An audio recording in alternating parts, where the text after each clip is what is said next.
Go forward.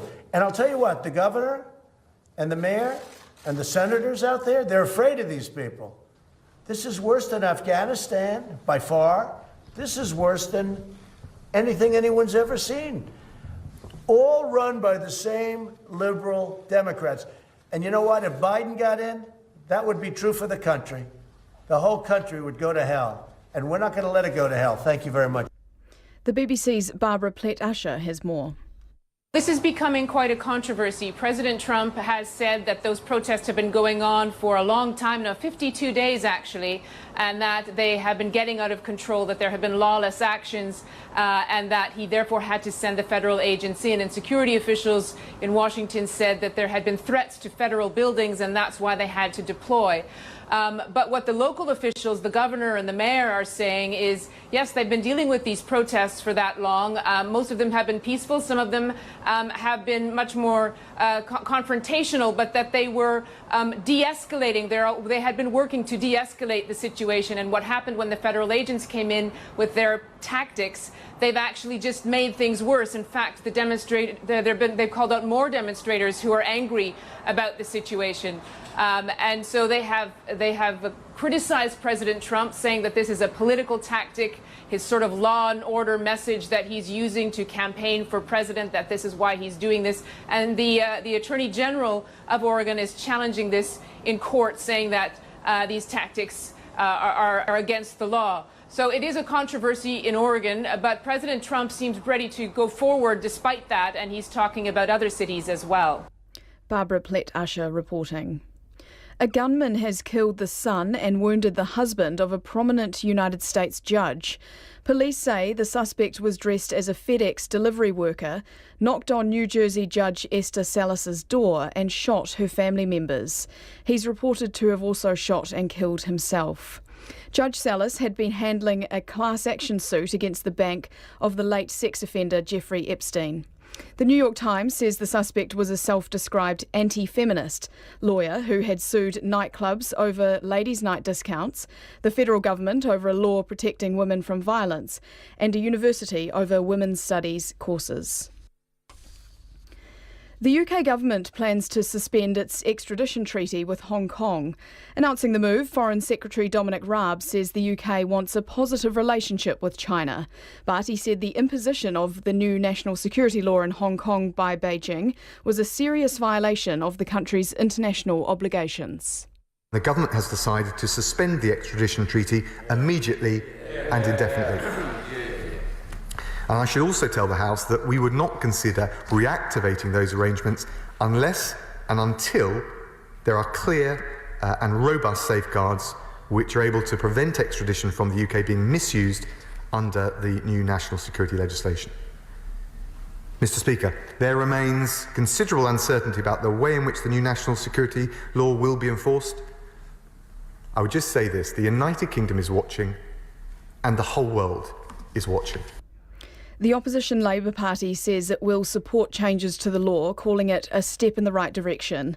The extradition treaty means that if someone in Hong Kong is suspected of a crime in the UK, then British authorities can ask Hong Kong to hand them over to face justice and vice versa. The UK fears the arrangement, which has been in place for more than 30 years, could see anyone it extradites to Hong Kong being sent on to China. 3 parishioners from a church in Western Sydney have tested positive for the coronavirus, and a pop-up testing clinic is being set up in the church car park. 22 new infections were recorded across New South Wales yesterday, a 3-month high, but they've all been traced back to known sources. The Premier, Gladys Berejiklian, has conceded her state is at a critical point.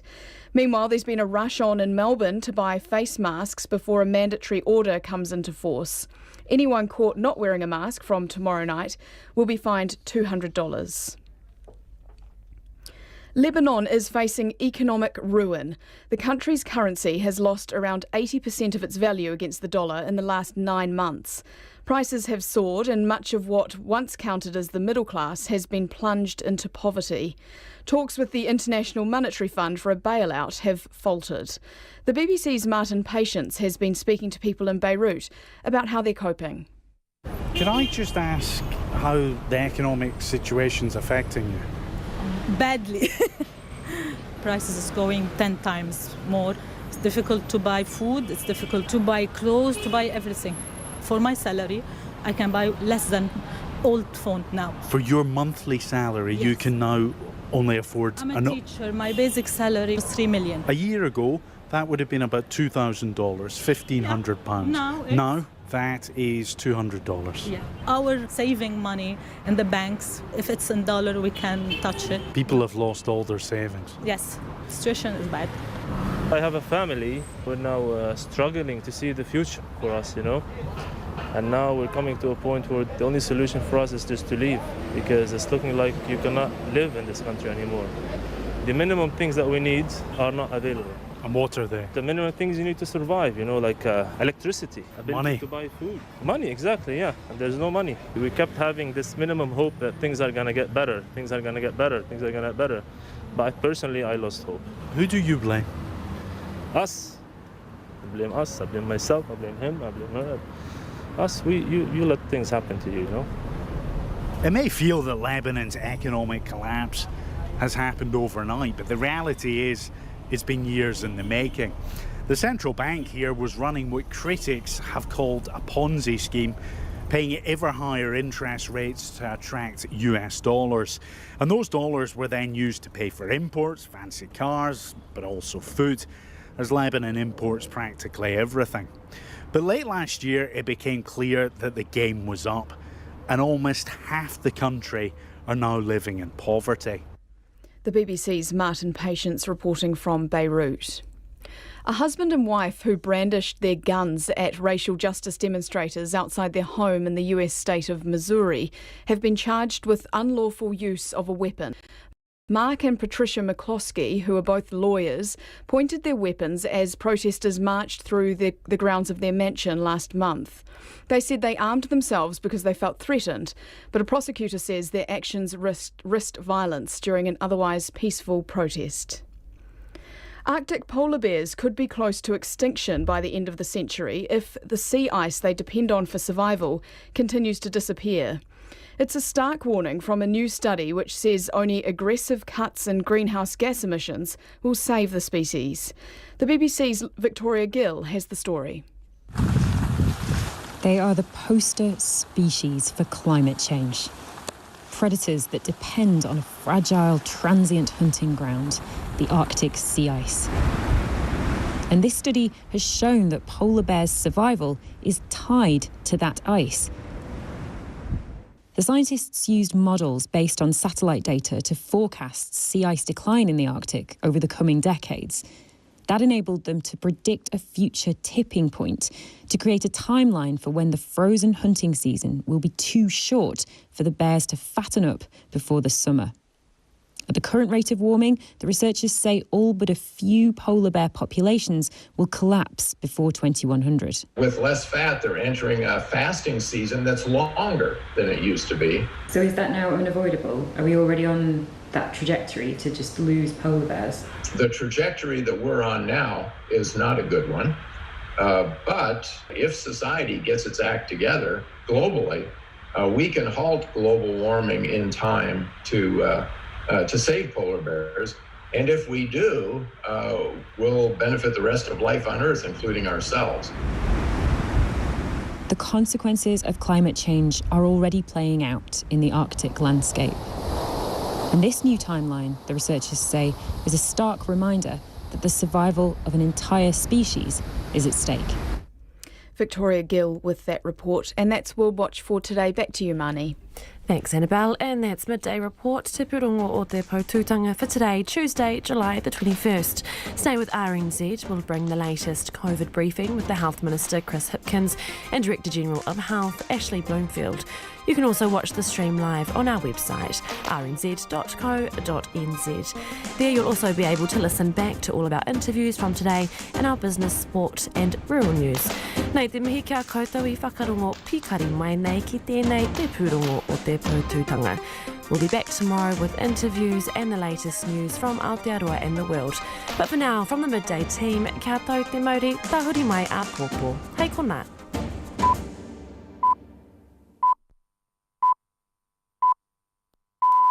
RNZ News at 1 o'clock. Good afternoon, I'm Paul Brennan. National Party leader Judith Collins says it's very obvious disgraced MP Andrew Falloon lied to her and the police about a history of inappropriate messages. Yesterday it was revealed the Rangitata MP sent an indecent image, not of himself, to a 19-year-old woman. 2 more women have come forward to National saying they were also sent pornographic material by Mr Falloon. Judith Collins says he told her it was a one-off and it now appears he's lied to several parties. The police investigated the first incident but determined it did not meet the threshold for prosecution. Ms Collins says that's now likely to be revisited. Mr Falloon resigned as an MP this morning. The government has directed $26 million to repair flooded roads and mitigate the effect of future floods in Northland. The money was allocated from the Provincial Growth Fund and the COVID Response and Recovery Fund. Work will include building up river stock banks to prevent breaches. The Finance Minister, Grant Robertson, says the flood projects are ready to go, which will create jobs quickly and support the economic recovery. The Infrastructure Minister, Shane Jones, says the Far North District Council hasn't been able to sufficiently upgrade its roads, which is now an urgent matter. 2 of Whangarei's damaged water treatment plants are now operating as normal after being damaged in the weekend's flooding. The city's reservoir levels dropped as low as 20% full when the treatment plants broke down and could not restock clean water. The District Council says even though 2 of the plants are now working, it still needs time to increase stocks of clean water. The reservoir levels are at 25 to 39% this morning, but 80% is needed to be secure against another serious breakdown. The council is still asking residents to cut back on water use. The parent company of the Australian theme park Dreamworld has been charged over the deaths of 4 people in 2016. New Zealander Cindy Lowe was among those killed by a malfunction on the Thunder River Rapids ride at the Gold Coast tourist attraction. 5 months ago, a coroner found there had been no engineering assessment on the ride in 30 years. The company, Ardent Leisure, now faces a potential fine of almost $5 million. The Immigration Minister has admitted mistakes were made in the handling of an allegation. Good afternoon, everybody.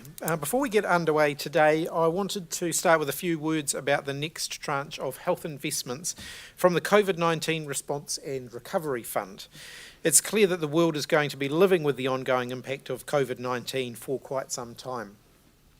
The virus is spreading at pace internationally, with a record number of new cases in recent days. New Zealand is in an enviable position.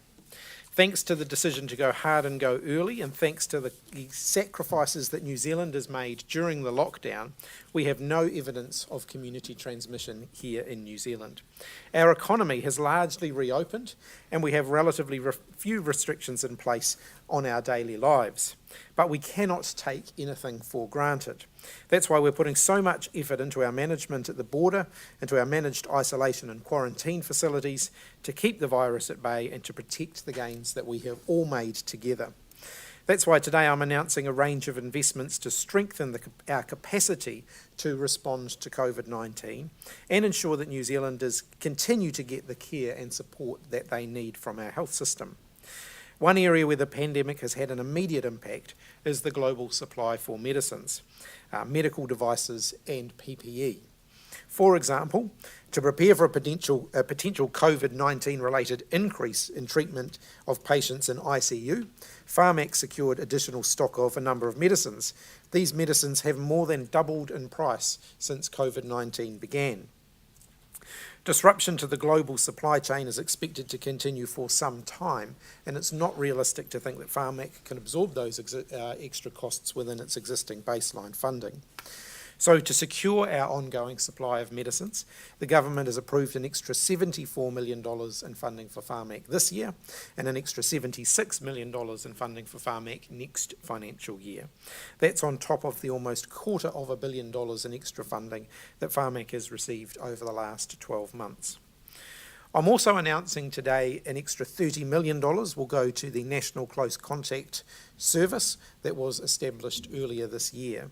Contact tracing is one of our key lines of defence against COVID-19, and it's vital that we continue to build our capacity. This investment includes more funding for surge capacity and information technology. It also supports the ongoing development of the COVID-19 Tracer app. At the same time, we're also investing in a new national immunisation solution so that when a COVID-19 vaccine is eventually developed, we're ready to roll out a mass vaccination program. We can't afford to wait for the vaccine to be available. We need to start work now to replace the current national immunisation register. We're also investing more in our hospital infrastructure to support the use of ventilators in the event of an outbreak. We currently have 348 more ventilators on order, with delivery due by the end of the year. And we've got orders for more than 1,000 respiratory machines. 230 of those have already arrived. All of that life-saving equipment needs the right infrastructure to support it. So $35 million will be used to purchase more oxygen supplies and the necessary gear to ensure that that oxygen is delivered at the right pressure. There's also more money for telehealth services, which continue to deal with high volumes of calls, and a further $50 million for PPE. All of these investments will build on our strong response to the global pandemic to date. So I'll now hand you over to Dr. Bloomfield, who'll provide you with an update on today's numbers and, of course, what is happening with testing. Thank you, Minister. Kia ora koutou katoa. Today there's just one new case of COVID-19 to report, and this case is in managed isolation. It's now been 81 days since the last case of COVID-19 was acquired locally from an unknown source. Today's case is a woman in her 30s who arrived in the country last Thursday from London via Doha and Sydney. She was staying at the Novotel Ellerslie, tested positive at the routine day 3 testing, and is now in the quarantine facility in Auckland. So our number of active cases in New Zealand is 27, and there is no one in New Zealand who requires hospital level care at the moment for COVID-19. Our total number of confirmed cases is now 1,205. Yesterday our labs processed 1,007 tests. The 7-day rolling average therefore is 1,984, and our total to date is 444,176. Just a couple of comments on why these rates of testing are low at the moment. It's, I think, a combination of at least 3 things. First of all, our surveillance shows that the rates of influenza-like illness are low in the community, and that is almost certainly a result of the lockdown that we went into right at the time when influenza viruses would have been coming into the country, and they haven't spread in the community. So the rates of influenza-like illness on our surveillance through both our surveillance through practices and through the Health Tracker app are around 10 to 20% of what they usually are at this time of year. The second thing is we always see a drop-off in testing during school holidays and at weekends, and likewise we have had feedback that a lot of people are actually declining the offer of a test. So this morning I led a roundtable discussion with clinical leaders from the College of General Practice, urgent care, emergency medicine, and the clinical leader from Healthline about increasing the amount of community-based testing for people with respiratory symptoms. We were all extremely conscious of and motivated by the situation Melbourne and Victoria now find themselves in. Small breaches there have led to extremely serious consequences, and the health system in Victoria, healthcare workers and the wider public are now at renewed risk. We obviously want to avoid that situation here, and testing remains a fundamental part of our overall response, and everybody has a role to play here. We need to make sure that we detect any possible cases of COVID-19 in the community as quickly as possible. So following that discussion, there are 3 areas of action underway. First of all, later today, those colleges will be sending a message out to their members with a survey on issues that they may have that could be presenting barriers to offering testing, but that message will confirm that swabs should now be offered to all people who present in general practice, to an urgent care facility or in the ED who have respiratory symptoms. They will be surveying their members, as I said, to make sure they have the resources they need to identify any barriers to offering testing so that we can then address those barriers. The second area of focus is working with the district health boards to ensure testing remains widely available, including at general practices and community-based assessment centres, and that it is accessible to the population, including on the weekends. We also need GPs to be confident that they will be paid if they do a COVID-19 swab on anyone, and I can reiterate the message here that swabbing is free at the point at which it is done. This brings me to the third area of action, and that is where all New Zealanders have a role to play. If you are offered a swab, then please take up that offer. It is a fundamental part of our overall approach and strategy to getting ahead of COVID-19. And just some comments on testing at the border. We have a program now well underway to test people working in managed isolation facilities or quarantine. This includes both the hotel staff and other staff seconded in, for example, those providing health services or security or managing the facility. The program provides additional assurance that we are continuing or that we will detect and contain COVID-19 at the border. It's in addition to testing of all people working at the border who develop any symptoms, which has been a mainstay right through and well established. I do want to thank the range of employers who are making their staff available for that testing, and to those who are working at the border for being part of that very important surveillance program. DHBs and the providers who are providing that testing are reporting to us on a weekly basis over the numbers, and I can say that between the 8th and 19th of July, 405 people working in managed isolation facilities or at the border have been tested to date, and that testing now continues on a regular basis. Finally, the New Zealand COVID Tracer has now recorded 616,300 registered users, and there are 80,130 posters that have been generated. And I just want to give a plug once again for people to download and register and use the app to keep a track of where they have been, to assist in speedy contact tracing should that be required. Thanks, Minister. All right, now happy to open up for questions. Yes. Judy, what feedback have you had about the reason people are rejecting the offer of testing? I think there are a couple of reasons here. The first is people see that there is no, and the message the Minister's just given it again, is that we're very confident there's no community-based transmission. So they, on one hand, feel confident about that, and that's a great position to be in, and so they then think, well, I don't necessarily need a swab. And I think that's the main reason. The second reason actually is that the nasopharyngeal swab can be quite unpleasant. And so we have said to practitioners that they can, if people would prefer, they can just do the throat swab. It still needs to be done correctly, but if it is, it's almost as sensitive as the nasopharyngeal swab. So I think here again is just to reiterate to people that we're not doing the testing for nothing. It is an absolutely fundamental part of our strategy, and what we don't want to be is in a situation like Melbourne where just a few cases out there quickly escalated into a widespread outbreak. We need to identify them early, and the way to do that is to ensure we are testing widely people with symptoms. About testing staff on a regular basis, what exactly does that mean? Well, we're just working out the details of that. It will depend on which setting they are working in and what the likely exposure they would have to people who may have COVID-19, that is people coming into the country. So it may be that it's weekly, fortnightly, or 3 to 4 weekly, and we're just working out for different groups what the right interval will be for that. We're getting advice on that today. So it won't be sort of at random as far as staff goes? No, it will be a regular program of testing. And ongoing, yes. Do you have any data on how widespread refusals might be?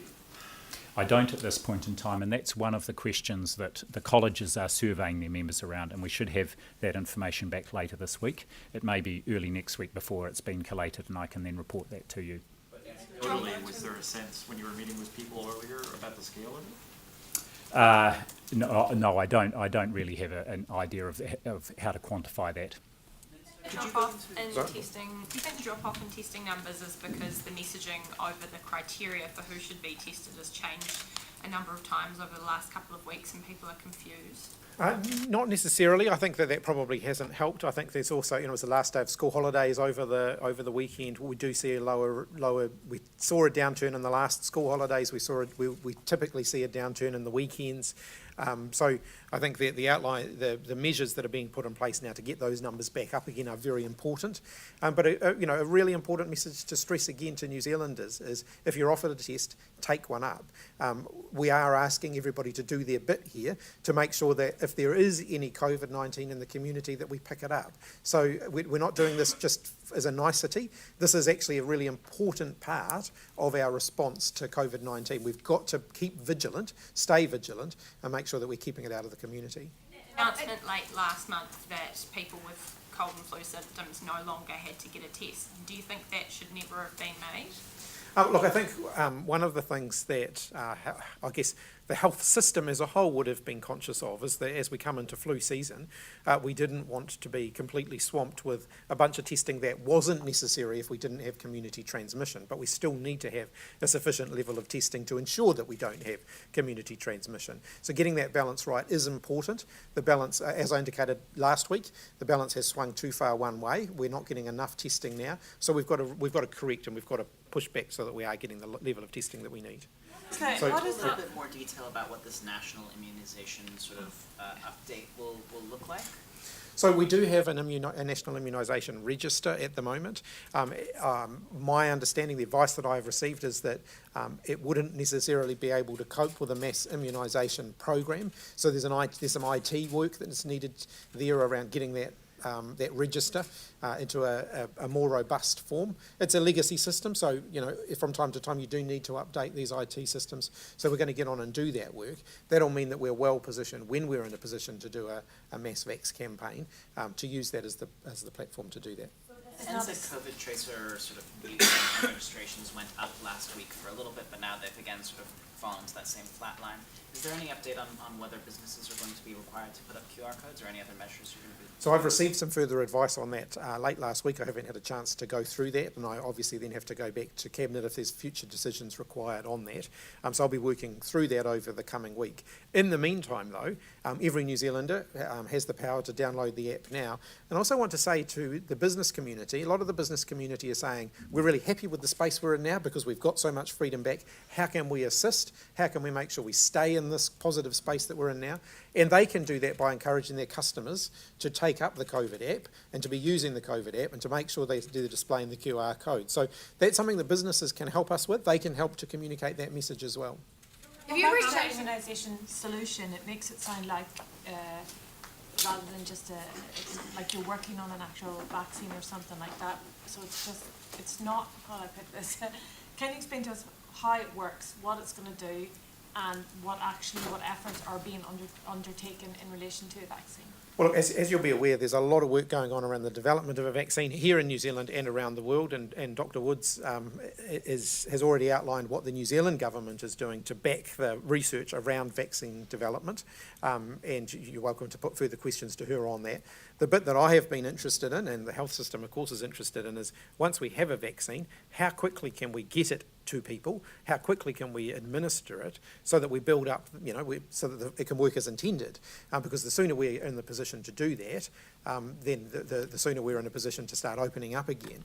We don't want to wait until we've got a vaccine before we start to figure out how we're going to actually administer a vaccination campaign. We want that ready to go so that as soon as we've got a vaccination, we can get underway and do that. But I don't know whether Dr. Bloomfield wants to add to that. Thanks, Mr. Just a couple of extra comments. The reason we're using this term solution is because it's based off the information technology we've put in underneath the bowel screening program, which is called the National Screening Solution.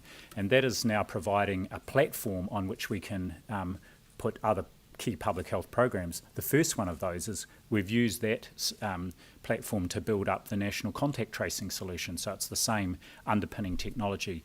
And likewise, the next iteration of the National Immunisation Register will sit on that same IT platform. And a couple of the things that it provides that are immediately helpful for even our routine immunisation is a wider range of practitioners will be able to enter data into it about when they immunise people. We had to make a rapid change last year during the measles outbreak to allow pharmacists to do this. this will allow, for example, people to enter information if they give an occupational health nurse gives someone an influenza vaccine out in their workplace. So it provides a sort of a wider range of functionality that is not just about recording vaccinations, but actually allows overall management of that immunisation program, and that will be fundamental to our ability to rapidly roll out a wide vaccination program if or when a vaccine is available for COVID-19. Still at the bottom of the list to get a vaccine from around the world, or have we kind of bumped up a little bit?